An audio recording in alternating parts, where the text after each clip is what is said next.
አሸነፍኩት እንዳይለኝ ምቀኛው ጠላቴ አሸነፍኩት እንዳይለኝ ምቀኛው ጠላቴ እንዋዬን ተመልከት የሰማዩ አባቴ እንዋዬን ተመልከት የሰማዩ አባቴ አሸነፍኩት እንዳይለኝ ምቀኛው ጠላቴ አሸነፍኩት እንዳይለኝ ምቀኛው ጠላቴ እንዋዬን ተመልከት የሰማዩ አባቴ እንዋዬን ተመልከት የሰማዩ አባቴ።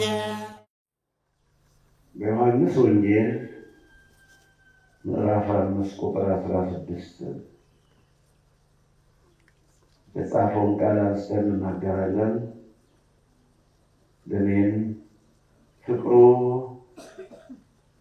በፍቅር ሀብል ስቦኝ እንጂ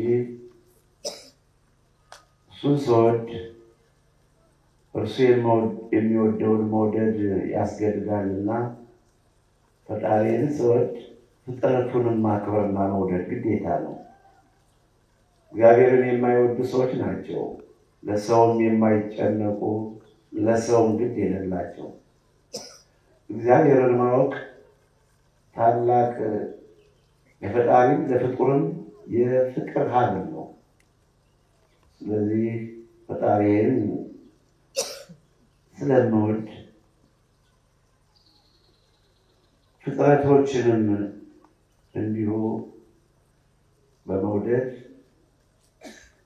መቼ ነጋ እያልኩ ከፊታችሁ የምቆመው በጌታዬ በፍቅር ሀብል ልቤ ስለታሰረ እውቀት አለኝ ብዬ በእውቀቴ ተመክቼ ሳይሆን ምንም የሌለኝ ባዶ መሆኔን እያወቅሁ ዘወትር ግን ከፊታችሁ እቆማለሁ። ግዴታ መንጋውን መጠበቅ ያስፈልጋል። በእንዲሁ በተራው ውይይትና በተራው ጩኸት አልፎ የሚሄድ መንገደኛ ሲናገር ሰምቶ ሰው የሚመለስበት ዕድል ይገጥመዋል። እንኳን እንደዚህ ጉባኤ ብለነው የወንጌል አገልግሎት ጊዜና ሰዓት አውጥተን ለዚህ ተዘጋጅተን ቀርበን ዝም ብሎ በመንገድ ሲናገር ተሰምቶ ሰው የሚድን ሰው በምክንያት ይድናል። አሁን የምትድኑትን ለመመረጥ ሐዋርያው ቅዱስ ጳውሎስ በሁለተኛ ቆሮንቶስ ምዕራፍ 2 ከቁጥር 15 ላይ በሚድኑትና በሚጠፉት መካከል ለእግዚአብሔር የኢየሱስ ክርስቶስ መዓዛ ነን። ለነዛ የሞት ሽታ የሞት የሚሆን የሞት ሽታ ነን። ለነዚህ ለሕይወት የሚሆን የሕይወት ሽታ ነን እያለ ቅዱስ ጳውሎስ ስለሚል ነገር በማብዛትና በማመሳከር ያ የተሰጣቸው እንደዛ ይናገራሉ። ለኔ ደግሞ ንስሐ ግቡ ማለትም ከፊታችሁ ለመናገር ለንስሐ እንድትቀርቡ ለንስሐ እንድትዘጋጁ ለዛ ነው ከፊታችሁ የምቆመው። ለኔ ምስጢሩን ይግለጽልኝ። አሜን። አይሁድ ኢየሱስን ያሳድዱት ነበር፣ ሊገሉትም ይፈልጉ ነበር። በዮሐንስ ወንጌል ምዕራፍ 5 ቁጥር 16 ቅዳሴ ጊዜ የተነበበውን ነው የምንማማረውንም ኢየሱስ ክርስቶስን አይሁድ ያሳድዱት ነበር። ከምኩራብ ወደ ምኩራብ፣ ከቦታ ወደ ቦታ፣ ከሀገር ወደ ሀገር እንዲሁም ሊገሉት ይፈልጉ ነበር። አንድየው ይጥፋ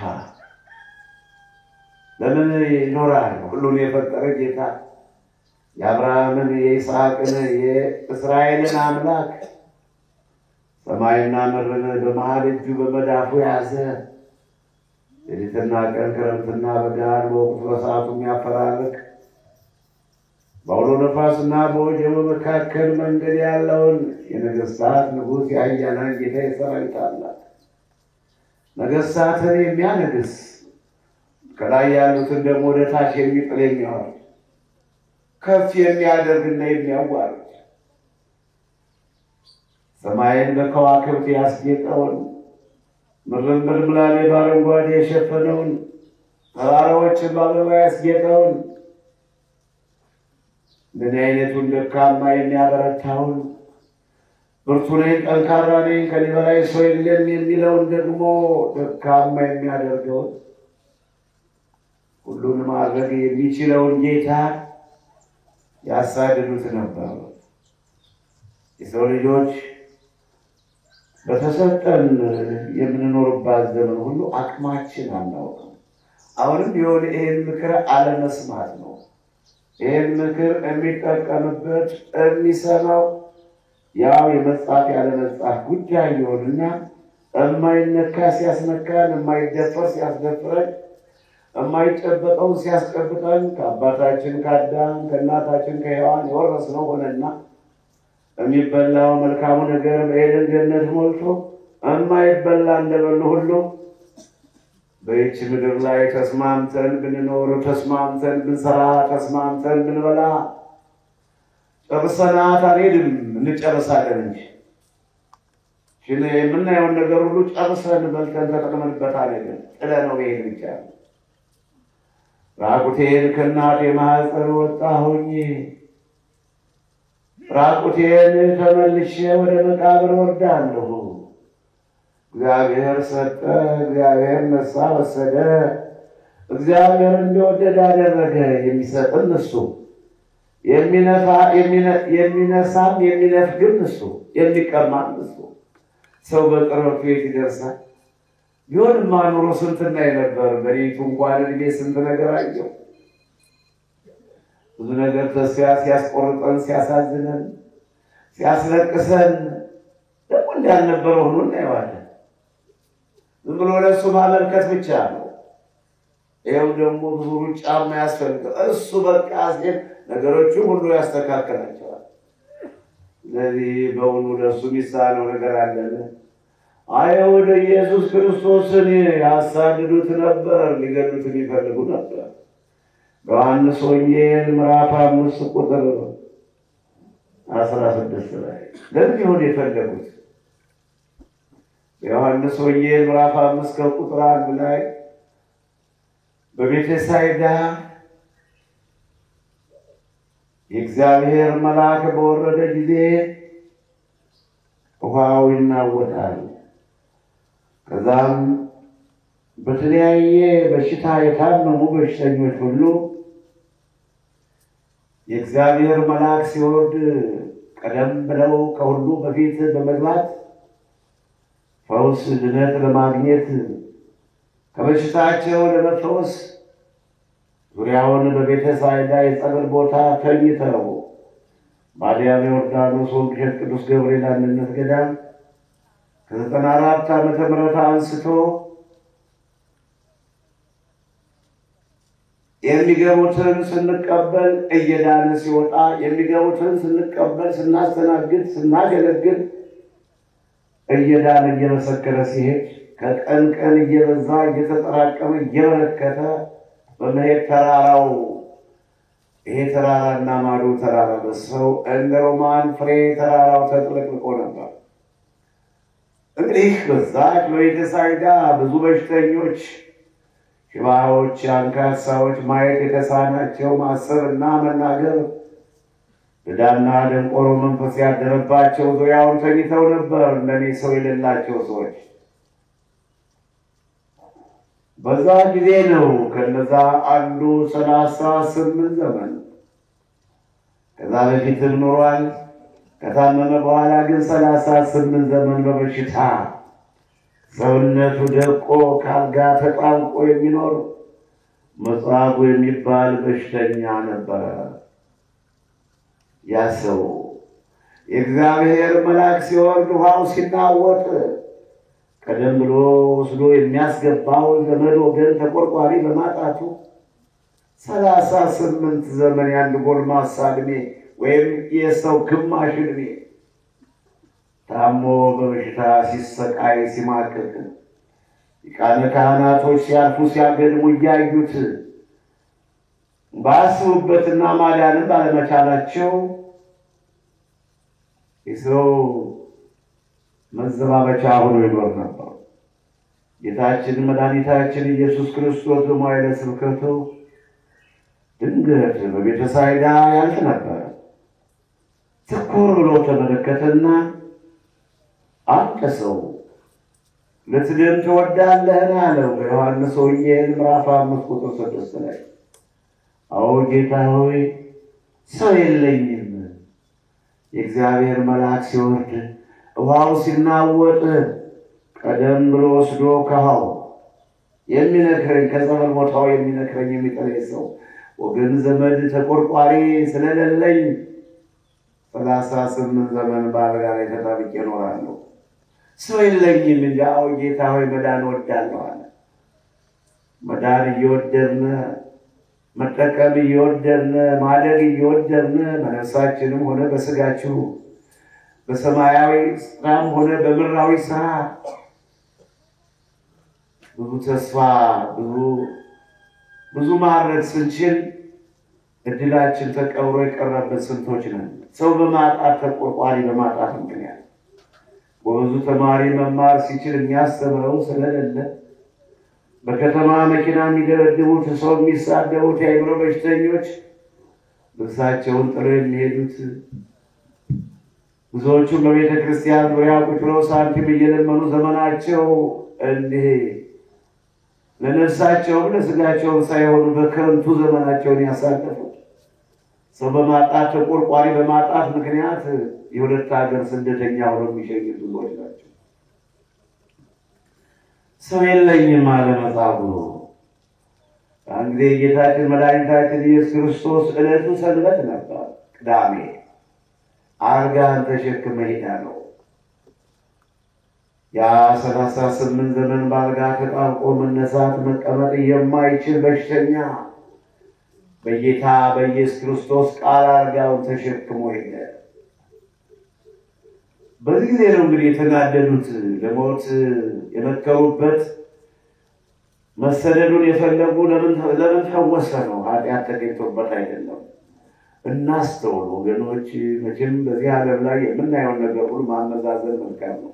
እኔማ እኮ እያወቅኩት ነው እንደው ይሄ ማወቅ በጣም ለሚታገስ ሰው መልካም ነው። ትዕግስት ስለሌለው ሰው ማወቅ ጥሩ አይደለም።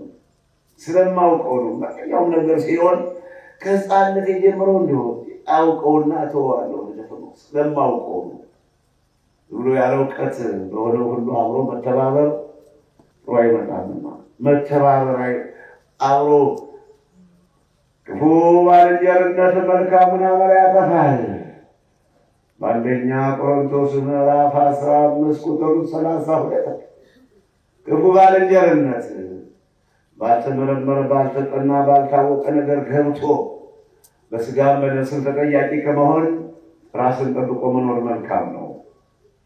ከክፉ ባልንጀርነት ይልቅ በጎ ባልንጀራ ከዛ ከባለጸጋው ከክፉ ባልንጀራ ልበላ እጠጣ እደሰት ቀን ያልፈልኝ ከቀን ደስ ብላችሁ ለዚህ ለሚፈርሰው ስጋችሁ ብላችሁ ክብራችሁን ከምታጡ ስማችሁ ከሚጠፋ ከሕይወት መጽሐፍ ከምትደመሰሱ ተርባችሁ ተጠምታችሁ ከቀን እግዚአብሔር ተስፋ ማድረግ መልካም ነው። መጻጉዕ አልጋውን ተሸክሞ ሲሄድ እንዴት አንደኛ ለምን በሰንበት ተፈውሰዋለህ? በሰንበት እጅህ እግርህ አይንቀሳቀስ ተብሏል። ኦሪት ዘጸአት ምዕራፍ 20 ቁጥር 9 ላይ 6 ቀን ስራ 7ኛውን ቀን እረፍ።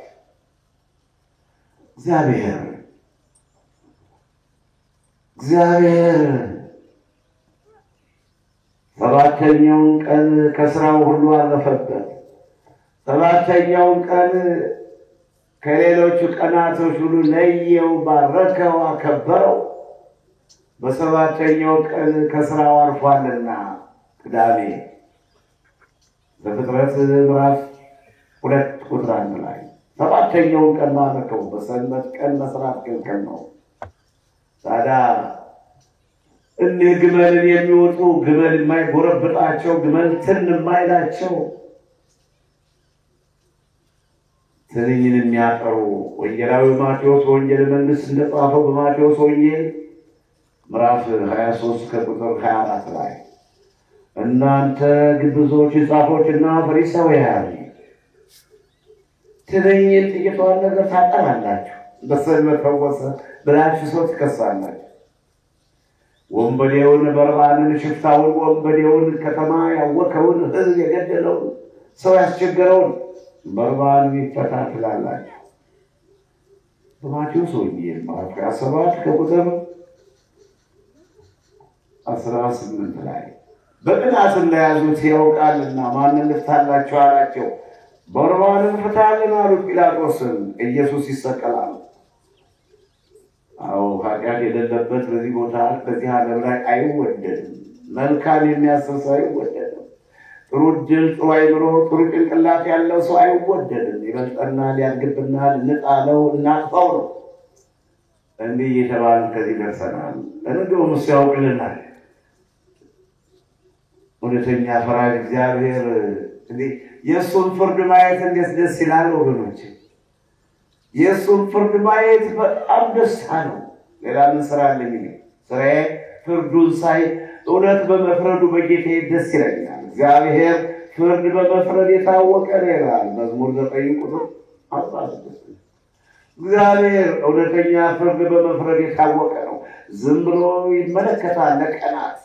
ድሃው ሲበደል፣ ደካማው ሲንገላታ፣ ችግረኛው ሲገፋ ሲያለቅስ፣ ሰራተኛው 4 ተቀጥሮ እንዳልፈለት እንዳይሆንለት ቀን እንዳይወጣለት ሁልጊዜ ተገዢ ሆኖ እንዲኖር ይሰው ይባልሰበት የፈጠረን ጌታ እንኳን በነፃነት ነው የለቀቀን። የፈለገ ያምናል፣ ያልፈለገ ይክዳል። በፍርድ ቀን ብቻ ይጠየቃል። ነገር ግን የሰው ልጅ ባልሰራው ነገር የእሱ ባልሆነ ነገር መሰልጠን የኛ አይደለም። እግዚአብሔር እዚህ ተከባብረን እንድንኖር ነው የፈጠረን፣ እንድንዋደድ ነው የፈጠረን፣ እንድንስማማ ነው የፈጠረን። አልገባችሁ ያለ ነገር ይሄ ብቻ ነው። ስለ ዓለሙ ነገር ባወራችሁ ትቀድሙኛላችሁ፣ ታፈሩኝ። አልገባችሁ ያለ ነገር ተስማምቶ መኖር ነው የተፈጠረ። ለዚህ ነው ድሃውን ልናንገላታ አልተፈቀደልንም። እኔ አሁን በዚህ ደረጃ ላይ አለሁኝ፣ ከፊታችሁ ቆሜያለሁ።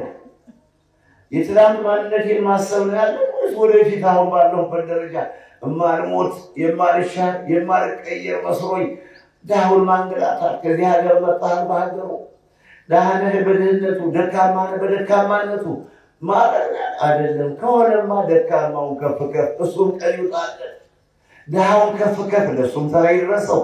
የኔ ፍርድ ይሄ ነው። ለእኔስ ቢሆን እንደኔስ ማመቻቸት ነበረ፣ ማመቻቸት።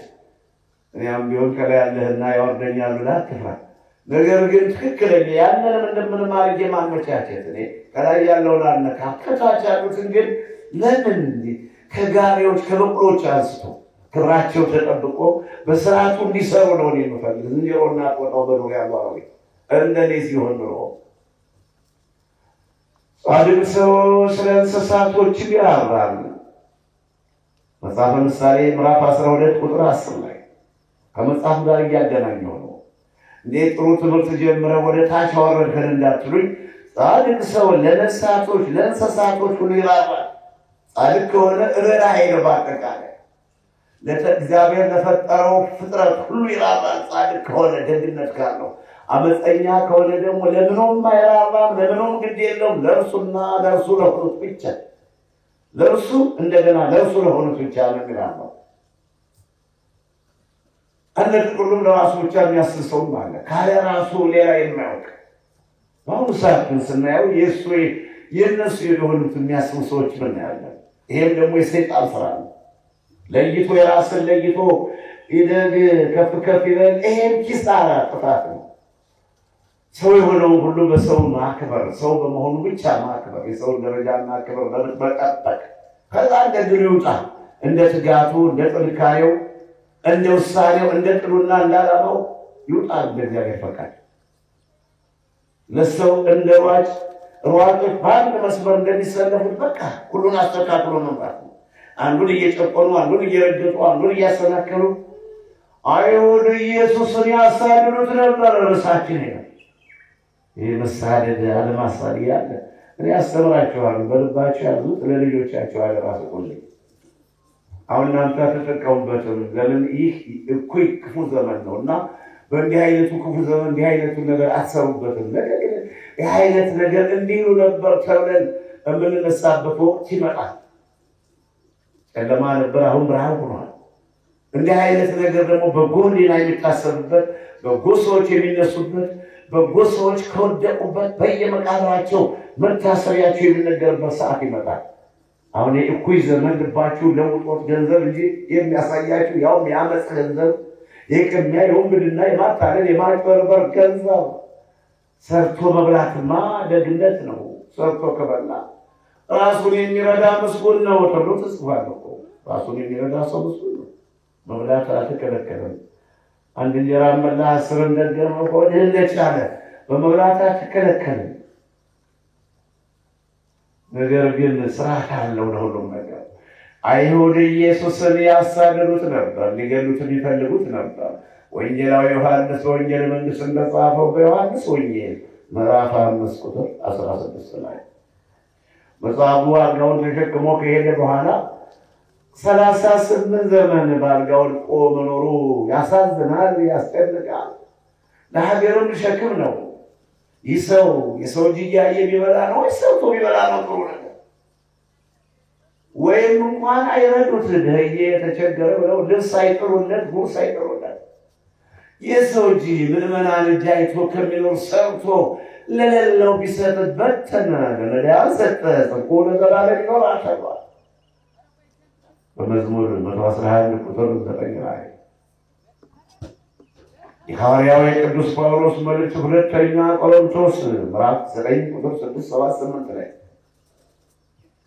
እግዚአብሔር በደስታ የሚሰጠውን ይወዳል፣ ስለዚህ ያላችሁን በደስታ ስጡ አለና ይህን ጥቅስ ተጠቀሰው። በተነ ለነዳያን ሰጠ የሚለው እግዚአብሔር በደስታ የሚሰጥ ይወዳል። ዋናው ጽድቃችን ለሰው መስጠታችን ነው። እና የሰውዬ በአልጋ ላይ ወድቆ 38 ዘመን ቀርቶ 30 ደቂቃ ይከብዳል። እግዚአብሔር አይበለው፣ ስንያዝ እናውቀዋለን። ይህን ሰው ማዳን ያሸልማል፣ ያኮራል፣ ያስከብራል፣ ያስወድዳል እንጂ አይሁድ ኢየሱስን ያሳድዱት ነበር። ለምን መጻጉዕን ፈወሰ? ምክንያት ዕለቱ ሰንበት ነው። ያለ ምክንያት መቼም ሰው ዝም ብሎ ለምን የሚል ነገር ጥያቄ አለ። ማረጉን ይፈልጉትን ማረጉን ባይተውትም ምክንያት ይሰጡታል።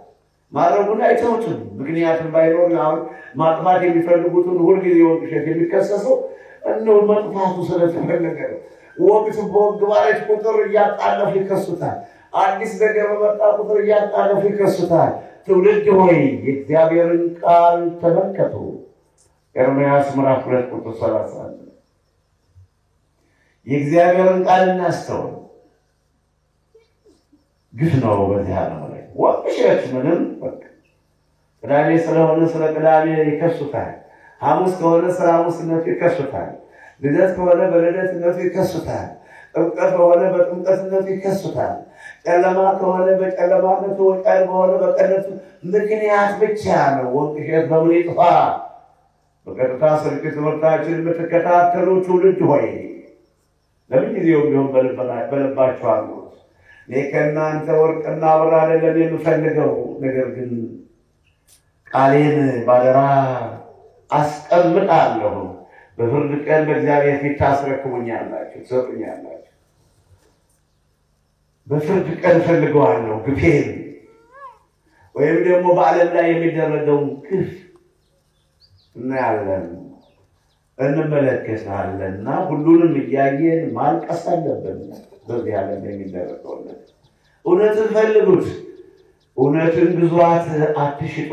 መጽሐፈ ምሳሌ ምዕራፍ 23 ቁጥር 23 ላይ እውነትን ግዙ፣ አይዟችሁ፣ የሚደረገውን ነገር ሁሉ መርምሩት፣ ክፉና በጎውን ለዩት፣ ብርሃንና ጨለማውን ለዩት፣ እውነትና ውሸቱን ለዩት ብላችሁ አትጓዙ፣ መጠየቃችሁ አይቀርም። ሰው እንደ እንስሳቶች ፍየሉ ከበጉ ጋር አብሮ ይውላል፣ ከላሙ ጋር አብሮ ይውላል፣ በቅሎ ፈረሱ አህያው አብሮ ይውላል። ሰው እኮ ልዩ ነው፣ ልዩ በእግዚአብሔር መልክ የተፈጠረ ልዩነት አለ። አብረን ብንውልም ልባችን ግን እውነትን፣ ጽድቅን፣ መልካም ነገርን፣ በጎ ሕሊናን መያዝ አለብን። ትውልድ አይሁድ ኢየሱስን ያሳድዱት ነበር። ዛሬም በተራችን ከተሰዳጆች ወገን ሆነን እንሰደዳለንና ምንም በቂ ምክንያት የሚያስጠይቅ የሚያስከስስ ባይገኝም ማግኘትም ስለሌለባቸው እግዚአብሔርን እሱን ስሙን እየጠራን በተቀደሰው ተራራ የሚያስጠይቅ ነገር መስራትም የለብንም። እነሱ ግን በየምክንያቱ መጠየቃቸው አይቀርምና አሁን ጌታን ከመሰደድ ያደረሰው ምንድነው? የሚያሳድዱት በሰንበት ፈወሰ። እንደነገርኳችሁ ሁሉ ዘጸአት ምዕራፍ 20 ቁጥር 9 ላይ እነሆ 6 ቀን ስራ፣ በሰባተኛው ቀን እረፍ፣ ሰባተኛውን ቀን አክብረው። ጌታም በሰባተኛው ቀን አረፈ፣ ሰባተኛውን ቀን ለየው፣ ቀደሰው፣ አከበረው ይላል። ወንጌል የሆነ ነው። እንደምን ቆያችሁ?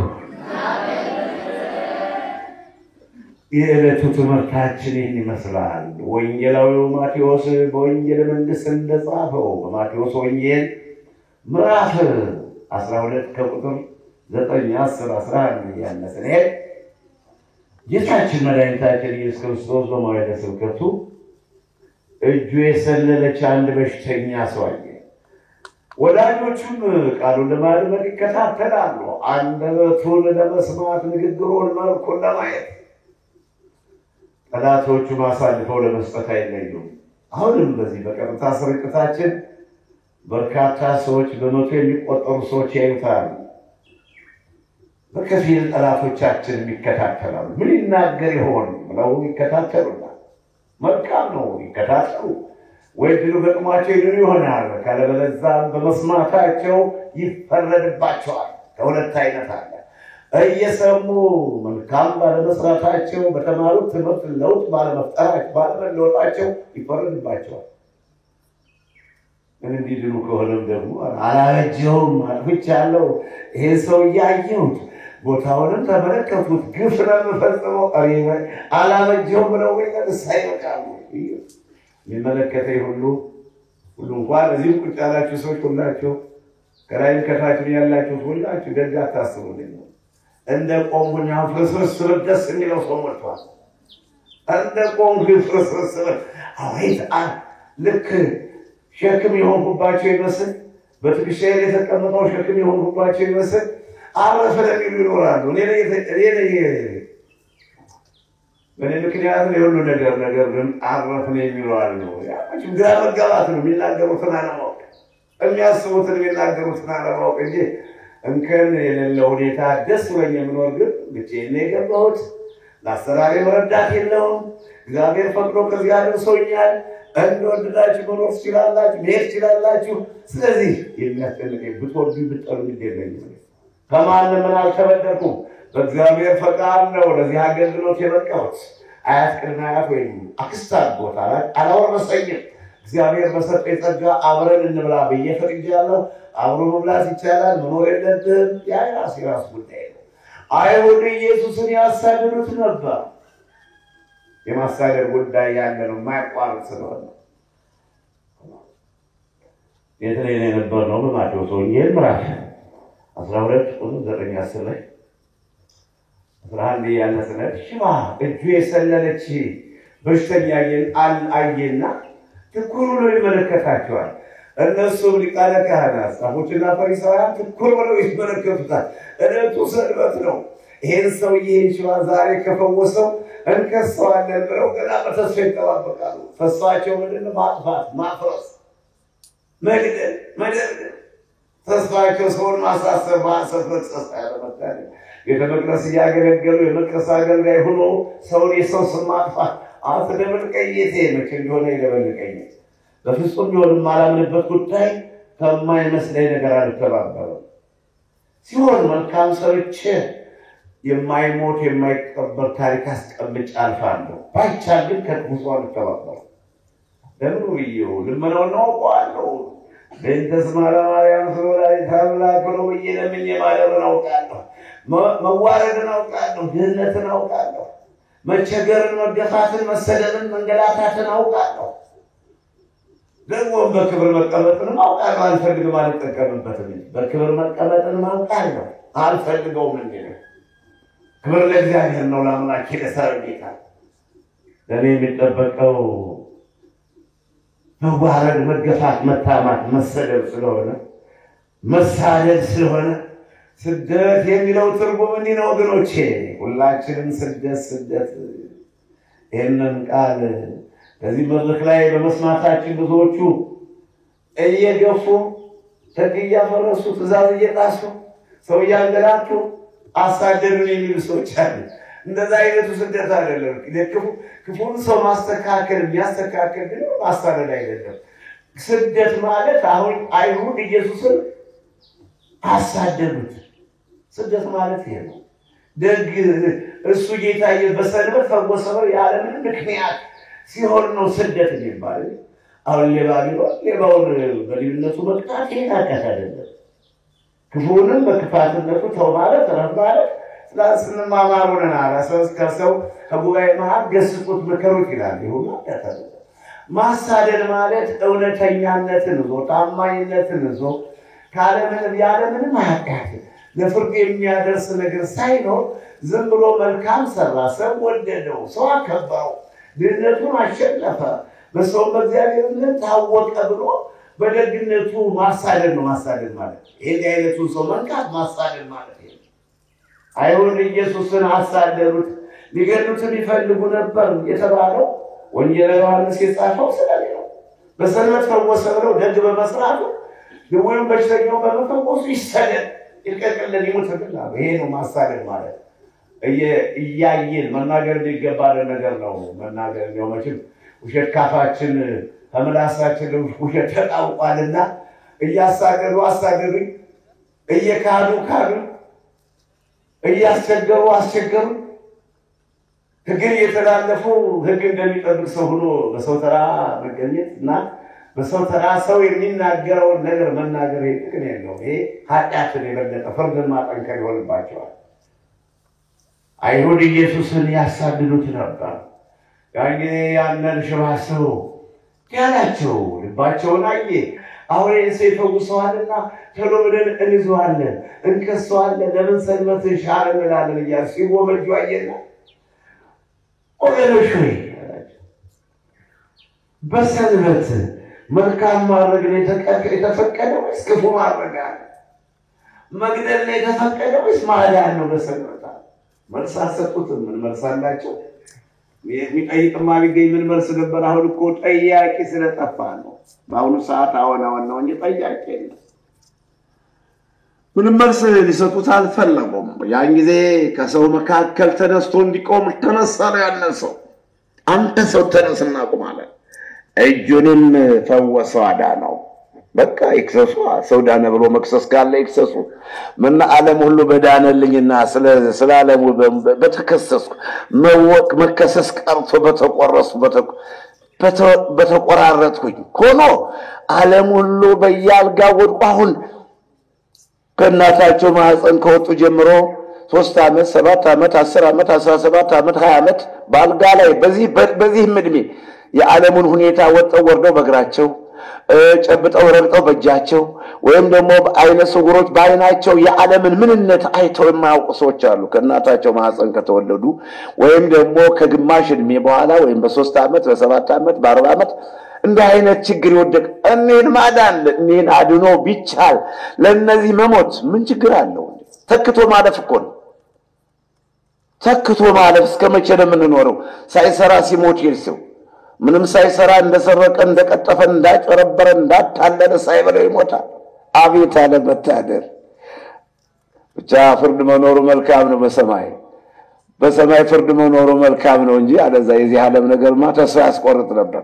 የምናየው ግፍን ነው።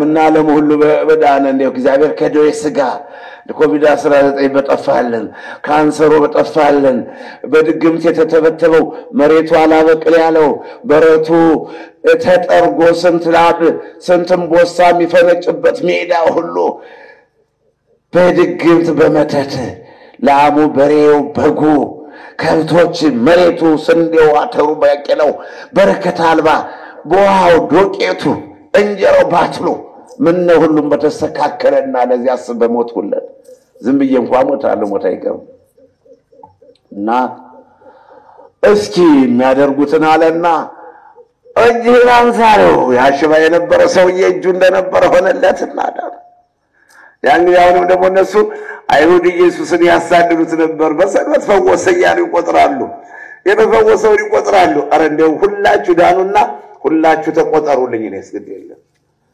ትላንት ሲለፈልፉ የነበሩት ሁሉ ድነው ልክ ነው። ዛሬ ቁመው የሚያስተናብሩ ዛሬ ከገዳማችን የሄዱት ሄደው ስራ ጀምረው ትዳር ይዘው ወልደው ከብደው እዚህ ደግሞ እንቆያለን ያሉት እንደዚህ ነው። እዚህ ሜዳ ላይ መንፈስ ርኩስ ሲያስገላብጧቸው ሲያስጫድራቸው ተቃጠልሁ እያለ እየዘለሉ እንዳንበሳም ግርዋ የሚያስፈራ ጎልማሶች ሁሉ ዛሬ ጤናቸውን አግኝተው አገልጋይ ሆነውና ታስረው መጥተው ዛሬ አብረውን እንገለገላለን። እኔም አገለግላቸዋለሁ፣ እነሱም ያገለግሉኛል፣ ከወንዶችም ከሴቶችም።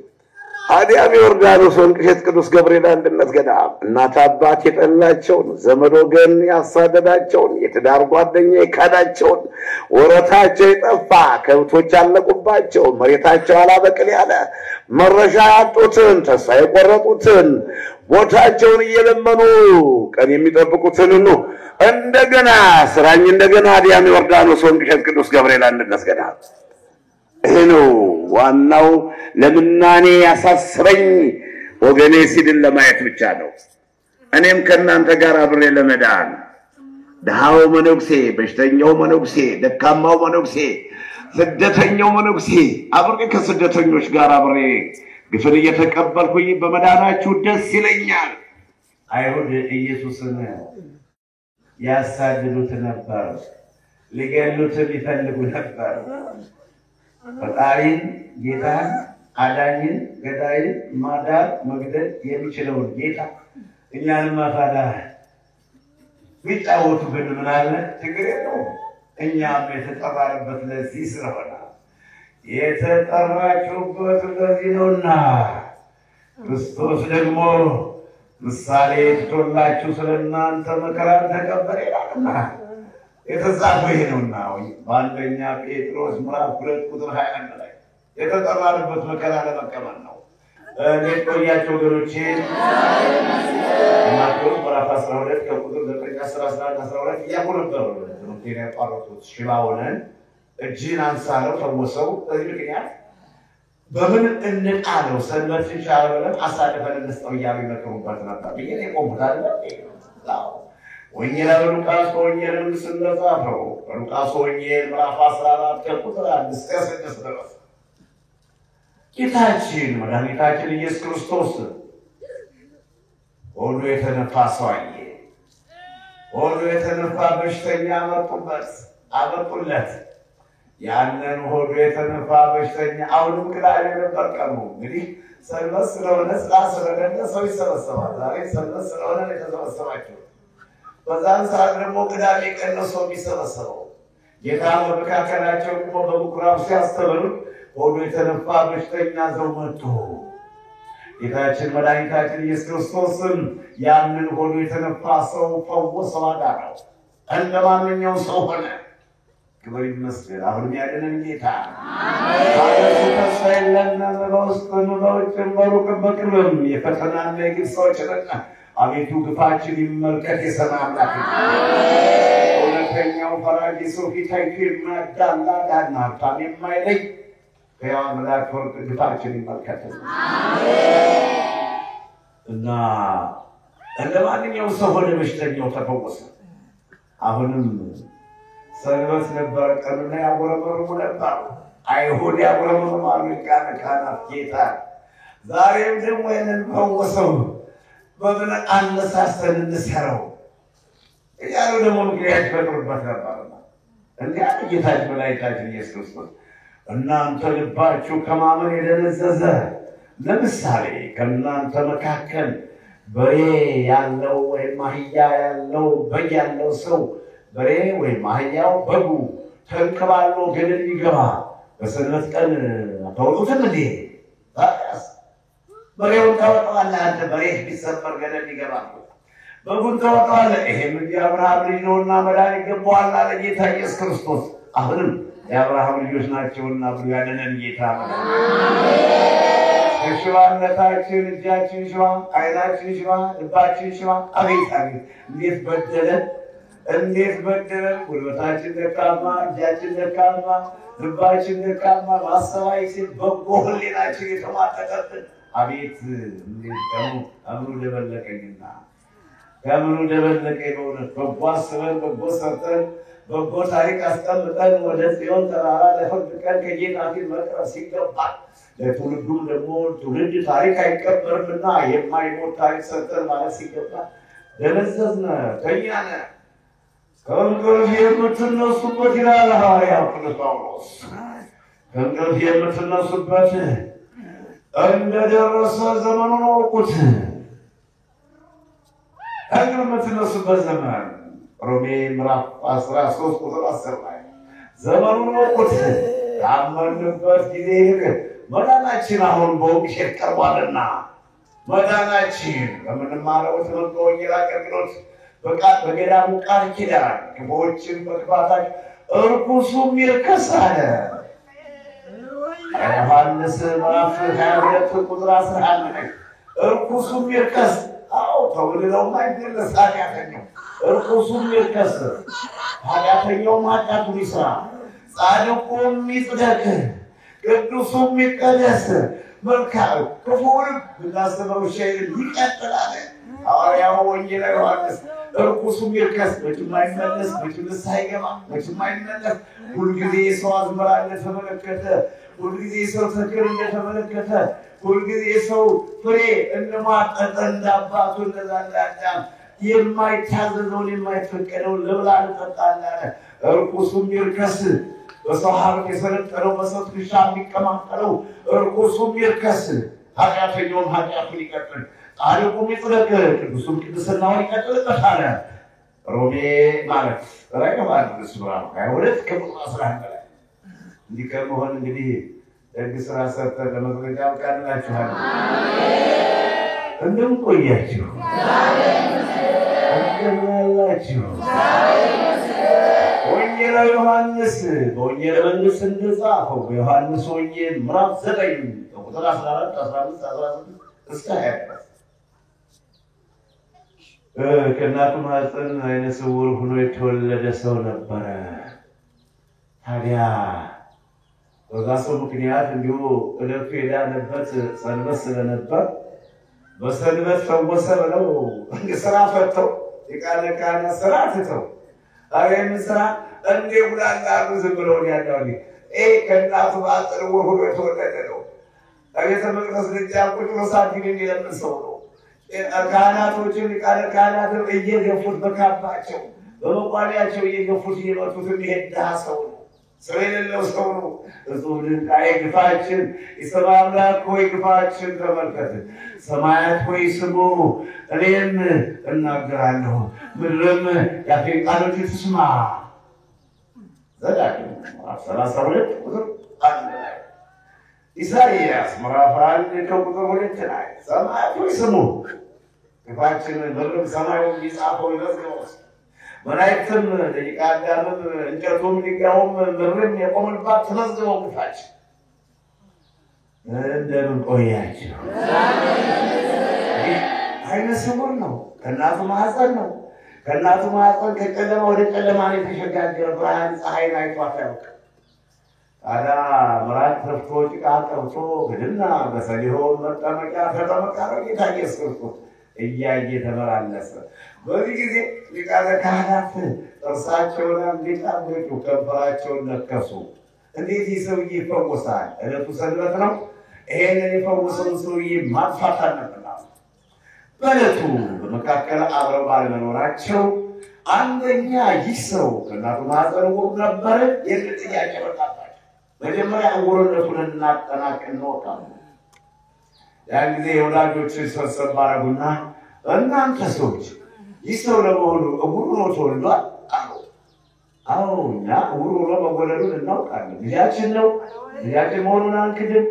ዓይነ ስውር ነው፣ ዕውር መሆኑንም አንክድም። ዕውር ሆኖ ተወልዷል።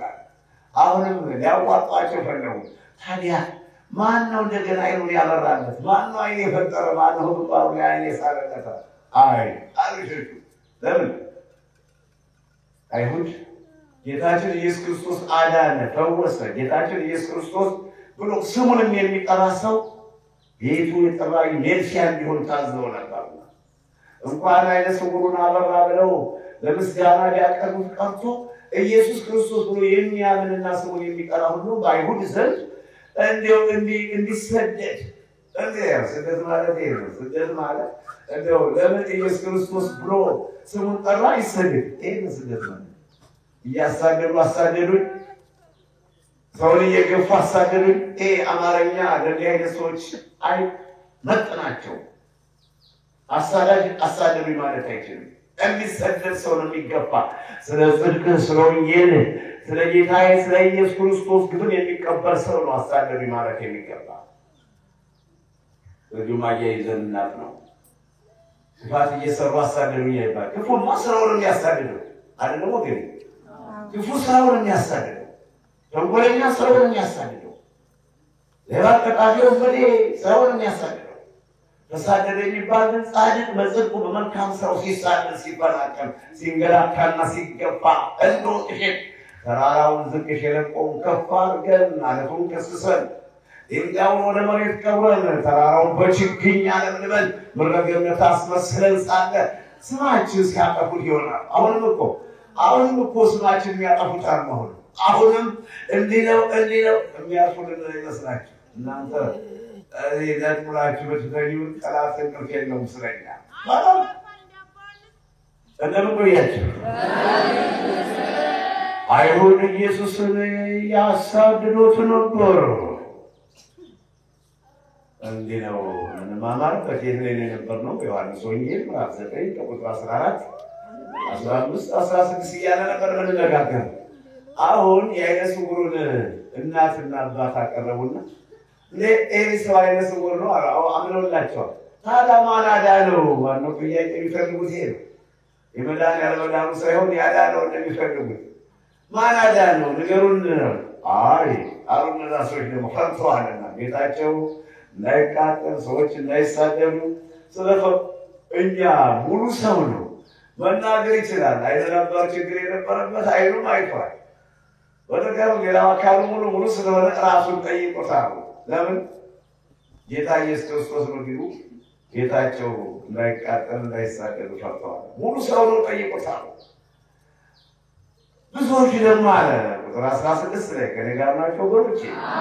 ዮሐንስ ምዕራፍ 9 ቁጥር 16 ላይ ብዙዎች ደግሞ ተለያዩ።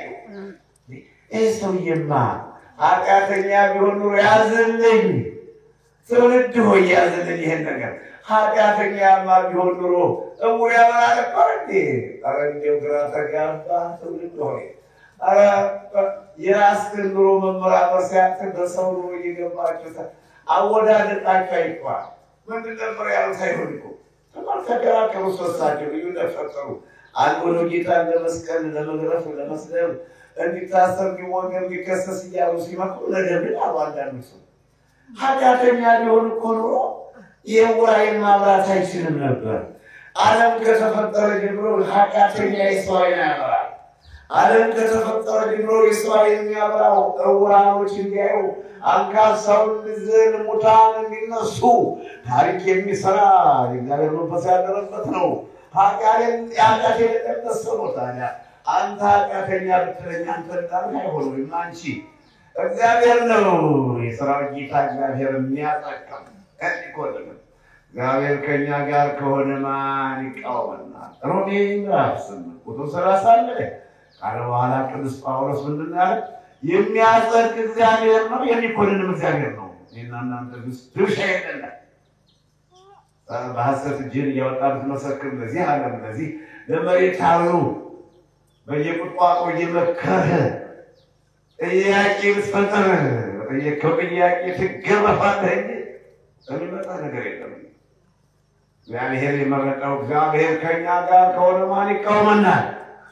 የሚያጸድቅ እግዚአብሔር ነው፣ የሚኮንን እግዚአብሔር ነው። ሰውን አሳልፎ ለመስጠት እንደምን ቆያችሁ?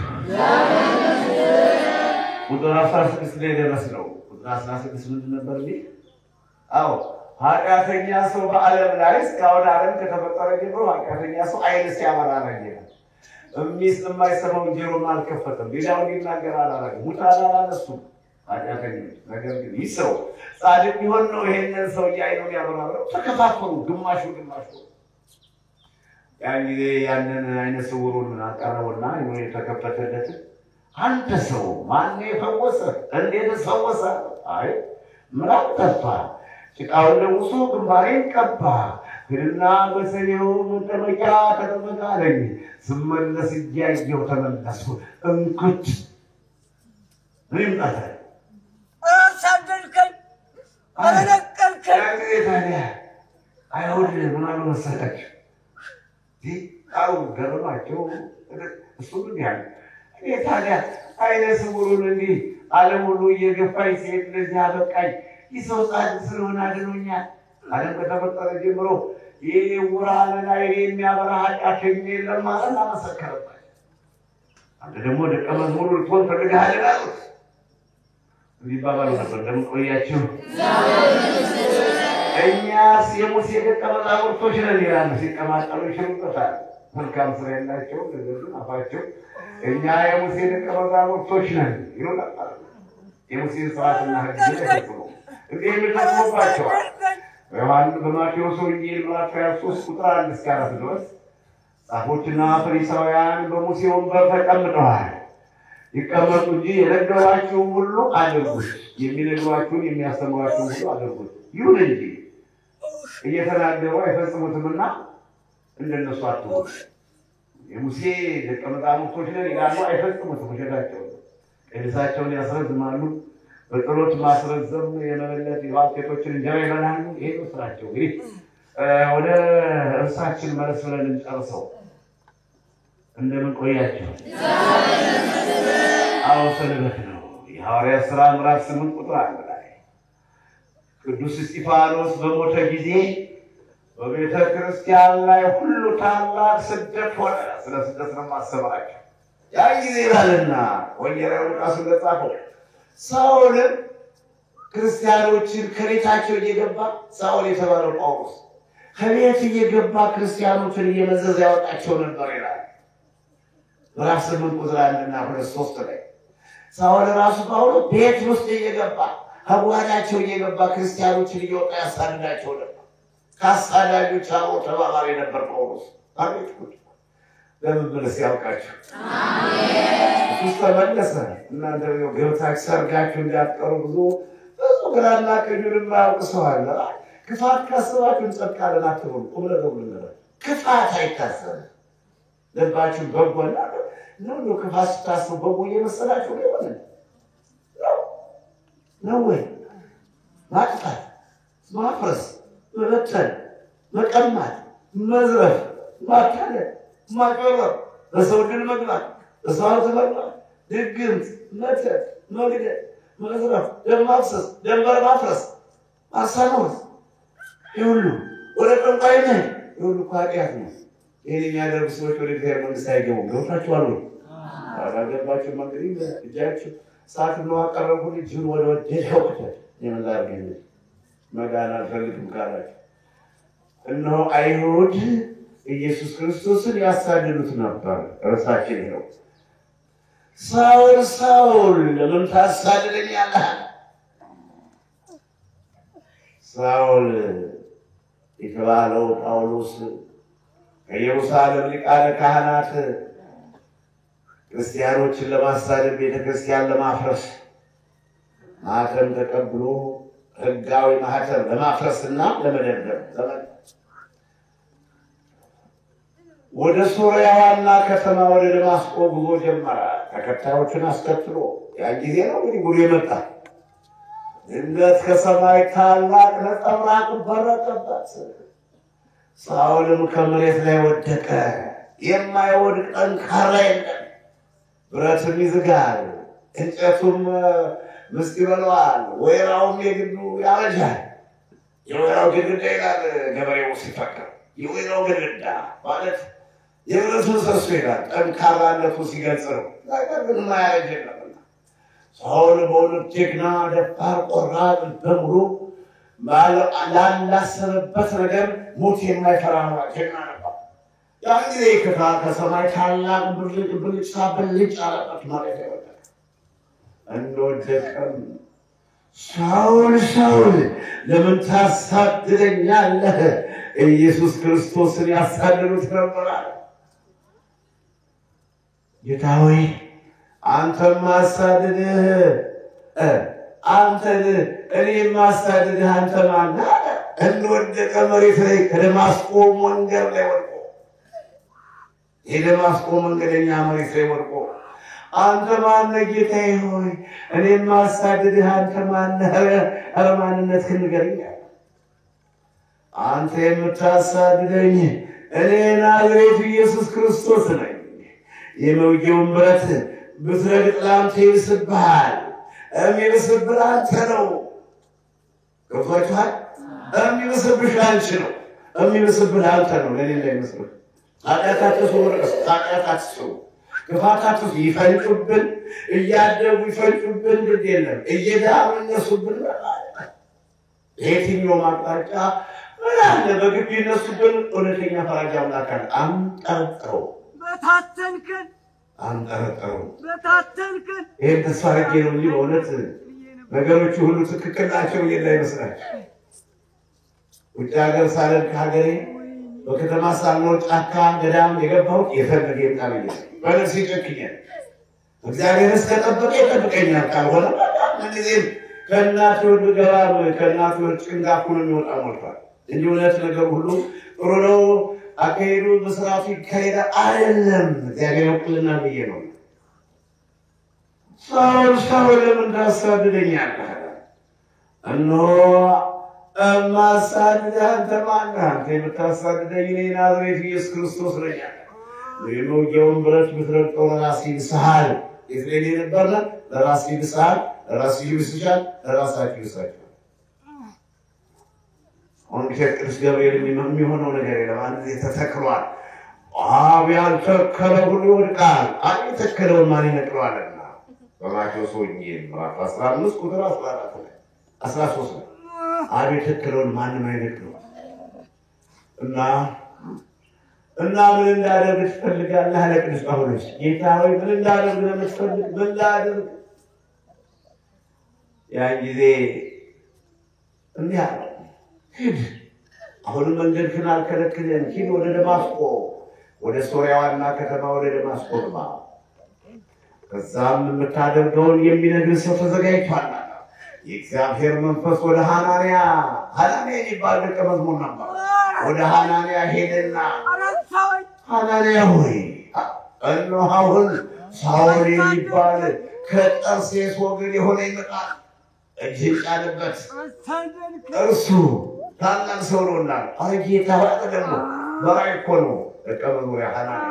አረ ጌታ ሆይ ይሄ የጠራኸው ስም እኮ ክርስቲያኖችን የሚያሳድድ ቤተ ክርስቲያን የሚያፈርስ ነውና እንዴት እኔ ወደ እሱ ሄዳለሁ አለ። ፈራ ደግሞ ደቀ መዝሙር አይደለም፣ ስሜን ይሸከም ዘንድ ታላቅ ምርጥ አድርጌ መርጬዋለሁ አለ። የሐዋርያት ሥራ ምዕራፍ 9 ከቁጥር 3 እስከ 17 ላይ ያነበብኩላችሁ።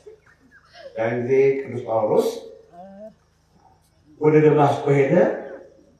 ደማስቆ ሄዶ አይኑ ሳይ 3 ቀን 3 ሲል ይሰነበት ሳይበላ ሳይቀጣ 3 ቀን 3 ሲል ከተባለ በኋላ ሐናንያ ወደ እሱ ሄደና ሳኦል አለና እግዚአብሔር የነገረውን ነገረው። ተነጋገሩ። ያን ጊዜ በቅዱስ ጳውሎስ ላይ የማፍረስ ሳይሆን የመስራት፣ የመበተን ሳይሆን የመሰብሰብ፣ እነሆ የመጋደል መከራን የመቀበል መንፈስ ቅዱስ አደረበት። መንፈስ ቅዱስ ይደረብልስ ያንጊዜ አይኑ ቅርፍት የሚመስል ካይሉ የወደቀለት በሶስተኛ ቀኑ ማየት ጀመረ። እህል በላና በረታ ይላል። እህል ያበረታል። ለቁመተ ሥጋ መብላት አይከለከልም። ቅዱስ ጳውሎስ በረታ ቁጥር 19 ላይ ምዕራፍ 9 ቁጥር 19 ላይ ቅዱስ ጳውሎስ በረታ ጠነከረ። ሳውል የሚባለው ጳውሎስ ምግብ ከበላ በኋላ 3 ቀን 3 ሌሊት አልበላም ነበር። 3 ቀን 3 ሌሊት አያይም ነበር። ደግሞ አይናቸው የማያይ ሰዎች ጉልበታቸው ደካማ ነው። ለምን? አይን ነው የአካል ሁሉ መሰረታዊ አይን ነው። እና ቅዱስ ጳውሎስ ኃይሉ በረታ ተመገበና ይላል። እንግዲህ ራሱ እንደመሰከረው ቅዱስ ጳውሎስ በአንደኛ ጢሞቴዎስ ምዕራፍ 1 ቁጥር 13 ላይ እኔ አሳዳጅና ተሳዳጅ ነበርኩኝ ይላል። ግን ጌታችን ኢየሱስ ክርስቶስ ኃጢአተኞችን እንደሚያጸድቅ እውነተኛው ነገር በኔ ተገለጠ፣ ተመሰከረ። ከኃጢአተኞች ዋነኛ የሆነውን እኔን አድኖኛል እያለ ራሱ ይመሰክራል። ቅዱስ ጳውሎስ አሳዳጅ ነበርኩ። እንግዲህ ጌታችን ኢየሱስ ክርስቶስን ያሳድዱት ነበር፣ ሊገሉትም ይፈልጉ ነበር። ዮሐንስ ወንጌል ምዕራፍ 5 ቁጥር 16 ላይ አሁንም አታሳዱ፣ ሰውን አታሳዱ፣ ሰው የሚሰደድበት ምክንያት አትፍጠሩ፣ በመካከላችሁም እንደምን ቆያችሁ?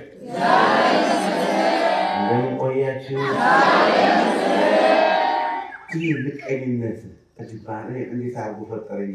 እመቀናበት ሰው እስካሁን አልጣለብኝም። እመቀናበት ሰው የለም። አሁን ከእናንተ እቺ ሴትዮ ይችል ብንመርጣት ወይ እኔን ሰውዬ ለአንድ ስራ ብንመርጣት መቅናት ልክ በዳንኤል እንደቀኑበት አይገባችሁም እንዴ? እናንተ ስራ መርጣችሁ አፍሬ ገሪት ገሪት አለማለት ይየ አንዱን ስንመርጠው አንዱ ከፊታችን ሲቆም መቅናት ቅናት። ታዲያ ማን ይስረው? ለአንቺ ቢሰጥሽ አትችል፣ ለአንተ ቢሰጡ አትችል። ደግሞ የተሻለውን ሰው መምረጥ ግድ ነው። የተሻለውን ሰው ሌላ በምንሰራው ስራ ውስጥ የተሻለውን ሰው ማስገባት ግዴታችን ነው። ከላይ መታችን እኮ ያልሞከር ነው ያለው የሥራ ዘርፎች ሙሉ ክፍት አድርገን ብሔርና ቋንቋ ሳለኝ ከዛው ከማንኛውም የሥራ ዘርፍ አስገባኋቸው። ምርጫ ላይ ወገኔ ላይ ወንድሜ ላይ ይገኝ እገሌ ወይ እገሌ የምለው የለኝም ሁላችሁንም። ነገር ግን አንዱም እያጨበረበረ፣ አንዱም እያታለለ፣ አንዱም እየሰረቀ ከስራተ ታዲያ ማን በምትቆመን ከመካከላችሁ አንዱ ቢመረጥ ምንድን ነው የምትቀሉበት? ተራ ይደርሳችኋል። ነገ ደግሞ ተራችሁን አይዟችሁ ተባበሩት እንጂ አትቅሩበት። ሽቁሮች እዚህ ጫካ ተጥለን እስረሳችን በቀላል እዚህ መረፋይል ተጥለን መረፋይል በዚህ ዓለም እኛ የፍዳ የመከራ መቀበያ ዓለም እዚህ ውስጥ ሆነን ደግሞ በሰው መቅናቱ ምን ያደርጋል? ተባብረን ተመካክረን አብሮ መስራት አብሮ መብላት ልባይ አስተዋይ መሆን ነው ከኛ የሚጠበቀው። እንግዲህ ያስተማረን የመከረን የገሰጸን አምላክ የተመሰገነ ይሁን።